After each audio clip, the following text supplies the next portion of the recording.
Guys നമ്മുടെ അടിപൊളി Spanish ഓംലെറ്റിന്റെ recipe ആയിട്ട് ഇന്ന് നോക്കാൻ പോകുന്നത്. അപ്പൊ നമുക്ക് ഇതിന്റെ റെസിപ്പി എങ്ങനെയാണെന്ന് എന്തായാലും ഒന്ന് നോക്കാം.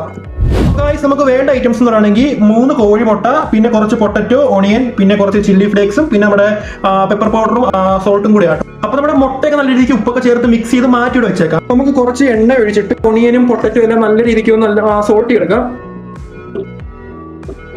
ഉപ്പിടാം. അപ്പൊ നമ്മുടെ മുട്ടയ്ക്കായിട്ട് കുറച്ച് ഉപ്പിട്ടുണ്ടായിരുന്നു. അപ്പൊ അതനുസരിച്ച് നമ്മൾ ഇടാവുള്ളൂ കേട്ടോ. ചില്ലി ഫ്ലേക്സും കുരുമുളക് പൊടിയും കൂടെ അതിലിട്ട് നല്ല രീതിക്ക് വേവിച്ചെടുക്കാം. അപ്പൊ നമുക്കൊന്ന് അടച്ചു വെച്ചിട്ട് നല്ല രീതിക്ക് വേവിച്ചെടുക്കാം കേട്ടോ ഇതിന്.